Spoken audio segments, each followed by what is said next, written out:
Welcome to another edition of the Big News Roundup. I'm Bill Thomas, and here's what's happening right now. President Trump's border czar takes charge on the ground in Minneapolis as ICE operations face significant headwinds following the tragic shooting of a second anti-ICE protester in the Twin Cities. A top Republican lawmaker is now calling for ICE to pull out of Minnesota entirely, blaming state Democrats for jeopardizing their lives and putting them in harm's way. And a shocking new report reveals a widespread network of far-left agitators who sacrifice their fellow protesters to federal agents and then capitalize on their deaths to promote their mutual cause. Also, Iran's supreme leader takes extraordinary precautions to protect himself as an American military armada closes in on his position. And movie fans across the country are in a complete tizzy as a pair of Hollywood heartthrobs team up for an ad campaign for the ages. All this and much more coming up right now on the Big Roundup. We have a great deal to get to today, and we kick things off once again in outraged Minneapolis, where the situation on the ground is deteriorating rapidly and ICE enforcement operations are under extreme pressure following yet another tragic shooting in the Twin Cities area. After weeks of daily riots and violent encounters between professional agitators and federal law enforcement officers due to the recent killing of anti-ICE activist Renee Good, federal agents have now apparently shot and killed a second victim, 37-year-old ICU nurse named Alex Pretty. The brutal confrontation has triggered yet another wave of escalating violent and destructive anti-ICE demonstrations, and as a result, President Trump is now taking direct action to lower the temperature in the area and remedy the situation by sending his trustworthy border czar, Tom Homan, to oversee the operation. The president says that Homan is both tough and fair, that he will report directly to Trump himself, and that he'll be extremely effective as well because he knows and likes a bunch of the people who are already working in that area.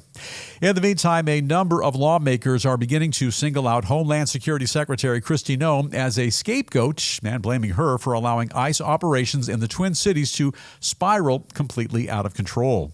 Even the president himself now apparently believes that she's at least partially responsible for completely bungling his administration's public messaging following the tragic shooting, and he's now sending in her longtime rival, Homan, to take over the top spot, clean up her mess, and finish the job. Meanwhile, lathered into fits of rage by the most recent killing, angry mobs throughout the Minneapolis area continue to trash and destroy anything they can get their hands on that's related to ICE, and they've gone so far as to smash windows, spray paint graffiti, and even lay siege to one of the local hotels where agents are staying, ICE agents. And for his part, the president seems to be playing his cards extremely close to the vest regarding the most recent shooting and claiming that right now his administration is currently in the process of carefully reviewing all of the available evidence to determine how the entire incident unfolded. He also says that apparently the victim was carrying a loaded and dangerous handgun when the tragedy began to escalate, with federal agents claiming that he violently resisted their efforts to disarm him before they were forced to take what they call defensive shots. Final thought, and this is the News Roundup Lowdown. Here's how it all pans out, and today nobody gets a free pass. In life, at one point or another, there's almost always a shortage of something. Back in 1973, there was this huge gas shortage here in the States, and people waited in tragically long lines for a half a tank of unleaded. At the start of the pandemic, there was a shortage of bathroom tissue. On the black market, a 4-pack of Charmin Ultra, the Ultra Soft, it was going for $39 on eBay. The one thing in life there's never a shortage of, however, is blame. And today there's plenty of that going around, with the left blaming the right blaming the left. Both sides are wrong, and now, sadly, 2 souls are dead. Unfortunately, everything which has already transpired in Minnesota, coupled with what's happening right now, never had to happen in a civilized, well-intentioned society. Now, look, illegal immigration is an issue all over the country, and it's beginning to feel as though the means by which federal agents went about their mission, specifically in Minneapolis area, it could have benefited perhaps from a bit of additional planning and preparation. That's just me thinking out loud. I don't know. I wasn't ground level. I wasn't there. Now, a good chunk of the blame also lies with state and local officials who have steadfastly stood in defiance of the Trump administration's efforts to arrest and deport illegal immigrants. The two-party cooperation which could have been established at the onset of this mission is regrettable. And moving forward, if Minnesota's Governor Tim Walz and border czar Tom Homan can establish a plan to address safe and effective ICE operations in the region, Look, everybody wins. We all benefit. It's that simple. We'll stay on topic just a bit longer and turn our attention to the growing chorus of lawmakers, business people, and other professionals who are now combining forces and urging ICE to leave Minnesota entirely. And believe it or not, a number of top Republicans, they're actually joining their ranks. In a stunning confession, House Oversight Committee Chairman, this guy James Comer, he's in Kentucky, says he's now urging President Trump to pull the plug entirely on our nation's ICE operations in the North Star State. Let the people of Minnesota decide for themselves if they want fraud, corruption, and illegal immigration to continue to destroy their state. I'll say, in my estimation, I think they do. Comer says that no matter what, it's time for everyone to tone down the rhetoric and make sincere efforts to de-escalate the entire situation, especially before any more innocent lives are taken. He also says that if Governor Tim Walz, Minneapolis Mayor as well, Jacob Frey, are going to continue to put federal agents in harm's way, then maybe it's time to put those resources to better use by sending them to a more appreciative city while leaving Minneapolis to stew in the gravy of their own mess. Meanwhile, a number of other Republicans in the Senate are calling for a thorough investigation into the most recent shooting, saying that such a probe is necessary to rebuild trust in our federal government and that what's at stake, nothing less than the credibility of the entire Trump administration itself. In a nutshell, they say that while their support for ICE remains strong as ever, the American people deserve to know the truth and that we must do everything in our power to protect our core values as a nation, including the right to peacefully protest. Taking it a step further, one Republican governor from Vermont bluntly says that it's unacceptable for American citizens to be gunned down by federal agents just because they're exercising their constitutional rights to protest the government. Goes on to accuse ICE operations in Minnesota of being a complete failure when it comes to law enforcement training and leadership, adding that the federal incitement of outraged citizens is now resulting in the murder of ordinary, everyday Americans. For their part, the White House is now chiming in as well. They say that contrary to the twisted narrative of out-of-control radicals, nobody in the Trump administration wants to see anybody get killed or even hurt in our nation's cities, whether they're protesters, law enforcement officers, or American citizens who've been victimized by criminal, illegal immigrants. That sounds like a far more reasonable narrative. They also say that both the FBI and Homeland Security investigations are currently handling the probe into the recent shooting, and that Customs and Border Protection is conducting an internal review as well. Additionally, they go on to say that after speaking personally with Governor Tim Walz, President Trump has spelled out a clear and simple path to restoring law and order in Minnesota, and that as a result, he might actually consider reducing the number of ICE agents who are now operating all across the state.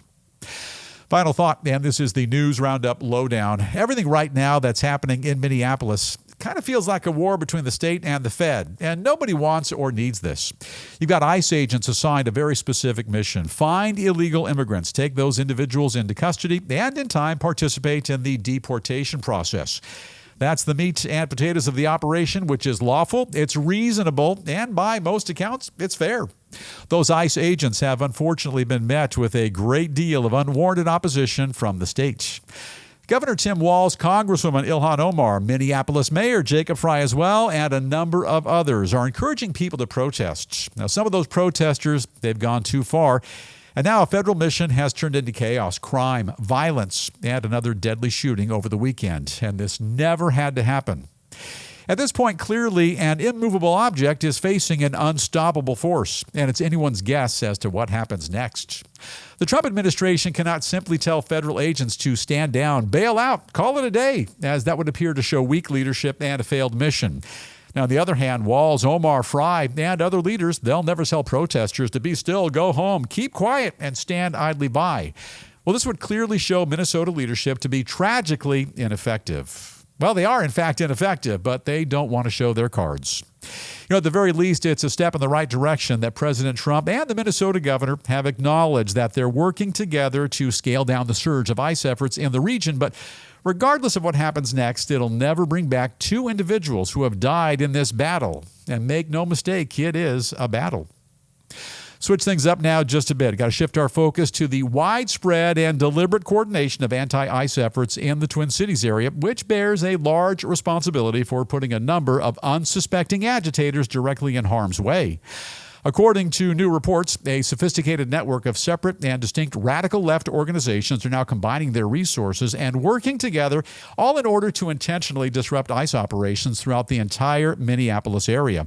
The report says that right now, these thugs are using a complex system of encrypted chats, street alerts, and license plate tracking technology to locate and then intentionally target federal law enforcement officers who are there simply trying to do their jobs. Now, as a result, these so-called professional insurrectionists, or as I like to call them, knuckleheads, they're immediately notified about where the so-called ICE abductors will strike next, thus allowing them to combine their forces, mobilize an unruly mob at the scene of the crime, and do their utmost to strategically interfere with legitimate law enforcement operations.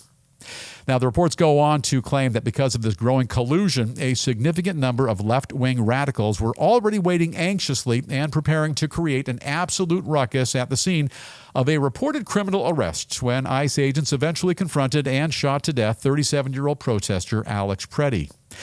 Right now, the intricate methods which are currently being employed by agitators include a real-time chat network that tracks the location of ICE agents, broadcasts their exact whereabouts to protesters, and then, believe it or not, calls for backup whenever an operation gets underway. They're also in the process of compiling a substantial database containing the license plate numbers and physical descriptions of any ICE vehicle they see. Furthermore, the investigation also reveals that thanks to this growing information-sharing network, word of the Minneapolis shooting instantly spread like wildfire throughout the ranks of socialist, communist, and other radical left sleeper cells all throughout the entire country. And these provocative groups then use that tragedy as an excuse to coordinate an immediate real-time response and launch a series of nationwide protests, all to confront federal authorities all over the U.S. In the meantime, Representative Ilhan Omar claims these respectable left-wing activists are completely innocent. She said that, did she? The illustrious Congresswoman blames immigration enforcement agents for the blatant execution of an ordinary American citizen and accuses the Trump administration of turning her peaceful state into a war zone where unchecked federal forces are repeatedly committing murder. Final thoughts, and this is the News Roundup Lowdown. Getting in the way of any law enforcement activity, it will never advance your cause. It fails every time without exception, and injecting yourself into a situation where you don't belong will always net you a negative outcome. That groups of people are tracking and, by some accounts, stalking federal law enforcement agents who are merely endeavoring to carry out their mission, nothing short of a fool's errand. Now, look, here at the Big Roundup, we say protests are great. They should be well-planned, professionally conducted, intelligently escorted, and at all times lawful. The picket signs, bullhorns, T-shirts with catchy slogans, and all the rest, a great way for some groups to get their message out. Not a problem. However, when protests are meant to interfere with law enforcement, FBI, DEA, IRS raids, or anything else, or in this case, ICE operations, you're only making things dangerous for everyone when you interfere. You don't have to agree with the mission of federal agents in Minneapolis or anywhere, but it is incumbent upon you to afford those agents a safe and wide berth to accomplish their jobs effectively, and battling them at every level only makes you part of the problem while doing nothing to achieve a solution. We'll change things up just a bit now and turn to a disturbing new report which highlights troubling details about the utter lack of any kind of personal freedom in China. In their highly awaited annual analysis, a prestigious watchdog group called the Committee to Protect Journalists now says that for the third year in a row, China has locked up more reporters than anywhere else in the entire world. According to the report, the communist regime once again has more than earned the title of world's worst jailer of journalists by putting at least 50 members of the press behind bars in 2025 alone. Furthermore, the watchdog group accuses Chinese authorities of using vaguely worded, totally unclear, and completely bogus anti-state charges, and all in order to harass reporters, charge them with inciting subversion against the Communist Party, and then punishing them for crimes they didn't really commit. Meanwhile, the case of imprisoned Hong Kong journalist and pro-democracy activist, a guy called Jimmy Lai, features prominently in the report, with politicians across the entire planet all saying that his sham trial shows the true face of the brutal Chinese Communist Party. Now, a couple of additional headlines we're also keeping a very close watch on a Monday afternoon, Monday evening here in the News Roundup newsroom. And first up on the international front, Iran's supreme leader is now reportedly hiding out in a deep underground bunker beneath Tehran over fears that he'll soon be wiped out in an impending U.S. airstrike. Meanwhile, a new report claims that the ruthless Islamic regime killed nearly 37,000 of their own people during the recent anti-government protests, which rocked that entire nation. And in a bit of a related note, Israel says they've just retrieved the remains of the last remaining hostage in Gaza. That's marking the end of the first phase of President Trump's peace plan for the entire Middle East region. So as you can see, progress is in fact being made. Moving along in San Francisco, city officials now pulling the plug on a bizarre COVID-era program, which, check this out, has been shelling out $5 million a year, all in taxpayer money to provide booze to a bunch of homeless alcoholics. That program ultimately serving fewer than 5 dozen clients to the tune of nearly $500,000 apiece. What are they thinking? Also in New York City, socialist mayor, that grinning fool, Zohran Mamdani, proudly says that his revolutionary new free child care policy now open and available to every single person in his sanctuary city, regardless of their immigration status. And now a gander at a bit of showbiz news, and as we kick things off today with a couple of Hollywood big shots who are raising eyebrows nationwide for their perplexing series of stupid TV commercials. And just in time for the Super Bowl, heartthrobs Matthew McConaughey, I know some people say McConaughey, but I think it's McConaughey, and Bradley Cooper are apparently scoring hefty paychecks and teaming up with each other for a bunch of new ads for Uber Eats, during which they argue over whether or not football was actually invented to sell food. So unless I misunderstood that story, it sounds like a couple of small-time actors, Matthew McConaughey and Bradley Cooper, have hit a bit of a lull in their careers, and I guess they're now moonlighting as Uber Eats delivery guys. I don't know. Hey, it's not a problem for me, and I've always said that all work is noble work, and I'm just thrilled they both have gainful employment. Well done, fellas.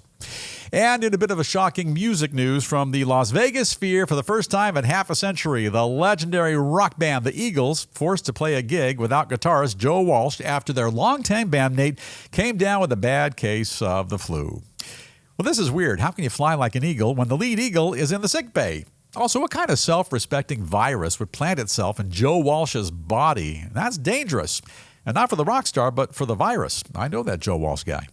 By the way, while we're on the subject, there's apparently a new Budweiser commercial featuring a baby eagle, a Clydesdale as well, with the ad expected to make its debut just in time for the upcoming Super Bowl. I feel an Eagles theme on the program today. Thank you, Anheuser-Busch, for pairing football, a bottle of suds, a Clydesdale pony, and a soaring eagle all into one jazzy little commercial. Also, I'm pretty sure they say it during the big ad, but for good measure, please drink responsibly. You know the drill. And while we're at it right now, a couple of real bald eagles in Southern California. They're in the process of going viral because apparently one of them just laid an egg. Congratulations to these two crazy bald kids, Jackie and Shadow, the names of the Eagles. Living the good life high up there in a tree with free air conditioning, mountain views, and all right next door to the legendary Big Bear Lake. Life is good when you get to fly like an eagle.